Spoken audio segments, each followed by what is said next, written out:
Hello दोस्तों, मैं मधु आप सभी का स्वागत करती हूँ मेरे चैनल पर। आपने कभी सोचा है कि अगर दूसरों की मदद करें या उनके बारे में हमेशा अच्छा सोचे तो बदले में हमारे साथ क्या होगा? तो इसी पर आधारित ये कहानी मेरी जुबानी। तो आइए शुरू करते हैं। ये कहानी है 25 वर्ष के लड़के की जो एक सेठ के यहाँ काम करता था। जब वह 20 साल का था तभी उसके माता पिता की मृत्यु हो गई थी और वह अकेला हो गया था।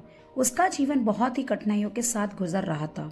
वह हमेशा सेठ के यहाँ काम करने जाता, वहाँ सुबह से शाम तक काम करता और शाम को घर आकर खाना खाता और सो जाता। एक दिन उसने 4 रोटी और सब्जी बनाई। जैसे ही उसने हाथ पैर धोकर खाने के लिए बैठा, देखा कि 4 रोटी की जगह पे 3 रोटी थी। ऐसे ही उसके साथ 3 दिन तक हुआ। तो चौथे दिन उसने ध्यान रखा और देखा एक मोटा सा चूहा एक रोटी लेकर जा रहा था। तो उसने उस चूहे को पकड़ा तो चूहा बोला, भाई मेरे हिस्से की रोटी ले जाने दे मुझे। क्यों ले जाने से रोक रहे हो? लड़का बोला, मैंने 4 रोटी बनाई और तुम उसमें से एक ले जा रहे हो। वैसे ही मेरी जिंदगी में बहुत सारी कठिनाइयां हैं। तो चूहे ने बोला, तुम्हारे हर सवालों का जवाब एक ही व्यक्ति दे सकते हैं, वह है गौतम बुद्ध। तुम उनके आश्रम में जाओ, वह तुम्हारे सवाल का जवाब देंगे। लड़का बोला, ठीक है। उसने अपने सेठ से 1 हफ्ते की छुट्टी ली क्योंकि सफर बहुत लंबा था। वह अपने घर से निकल पड़ा गौतम बुद्ध से मिलने के लिए। चलते चलते शाम हो गई, चारों तरफ अंधेरा होने लगा। तो उसने सोचा क्यों ना यहीं कहीं रुककर आराम किया जाए। थोड़ी दूर पर उसे एक हवेली दिखाई पड़ी। वहां जाकर उसने रात भर रुकने के लिए शरण मांग ली।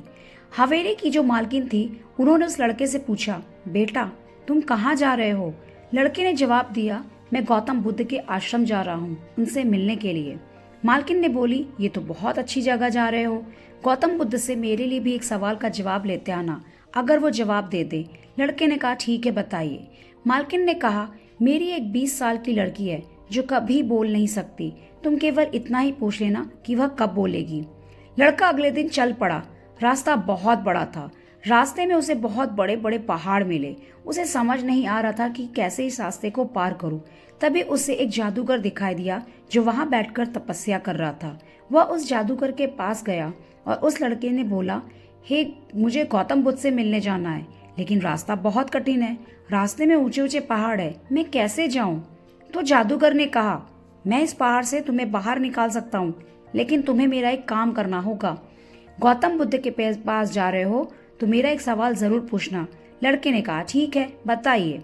तो जादूगर ने कहा, मैं यहाँ हजारों सालों से तपस्या कर रहा हूँ स्वर्ग जाने के लिए, लेकिन मुझे समझ नहीं आ रहा कि मैं स्वर्ग कब जाऊंगा। लड़के ने कहा, ठीक है, मैं आपका सवाल का जवाब जरूर पूछूंगा। और जादूगर ने अपनी जादुई छड़ी निकाली और उसने उसे उस पहाड़ के किनारे कर दिया, एक समतल जगह पर उतार दिया। फिर उसने चलना शुरू किया।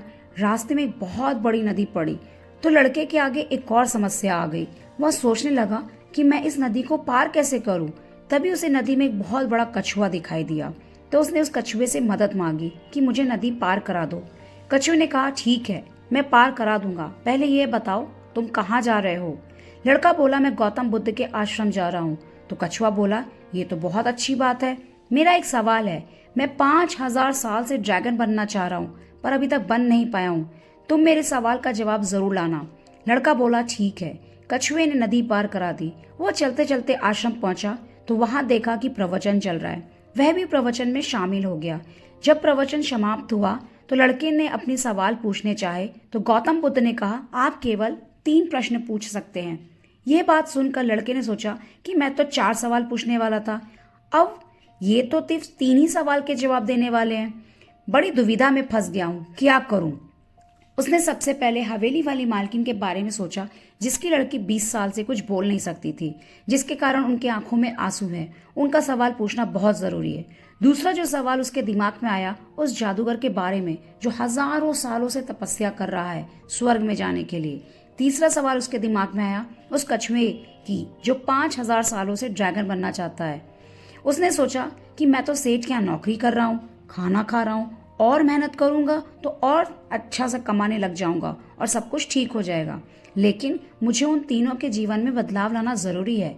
इन तीनों का सवाल का जवाब पूछना बहुत जरूरी है। लड़कों ने तीनों सवाल के जवाब पूछे। गौतम बुद्ध ने तीनों सवाल के जवाब दे दिए। सबसे पहले उस हवेली मालकिन का जवाब दिया। उन्होंने कहा कि जैसे इस लड़की की शादी होगी वे बोलना शुरू कर देगी। दूसरा सवाल का जवाब देते हुए उस लड़के ने भगवान बुद्ध से कहे कि जाकर उस जादूगर को कहना कि जादुई छड़ी छोड़ दे। जैसे ही वे जादुई छड़ी छोड़ेगा वह स्वर्ग चला जाएगा। तीसरा सवाल था उस कछुए का। उन्होंने कहा जाकर कह देना उस कछुए से जिस दिन वह अपना कवच छोड़ देगा उस दिन वह ड्रैगन बन जाएगा। लड़की ने गौतम बुद्ध से आशीर्वाद लिया और वापस चल दिया। कछुए के पास आया और कहा गौतम बुद्ध ने कहा है तुम अपना कवच उतार दो, तुम ड्रैगन बन जाओगे। कछुए ने वैसा ही किया और देखते ही देखते वह ड्रैगन बन गया। कछुए ने जैसे ही कवच बाहर निकाला था तभी बहुत सारे मोती निकल आए। कछुए ने बोला मैं इसका क्या करूंगा, तुम ये सारे मोती रख लो। लड़के ने मोती रख लिए और आगे चल दिया। अब वह जादूगर के पास पहुंचा और बोला जादूगर भाई आप अपनी जादुई छड़ी छोड़ दीजिए, आप स्वर्ग चले जाएंगे। जादूगर ने कहा ठीक मैं छोड़ देता हूँ। जैसे ही छड़ी उसने छोड़ी वो स्वर्ग की ओर चला गया। लड़के को जादुई छड़ी मिल गई। अब वह हवेली की मालकिन के यहाँ जाकर बोला आपकी 20 साल की लड़की की शादी अगर हो जाएगी तो वो बोलना शुरू कर देगी।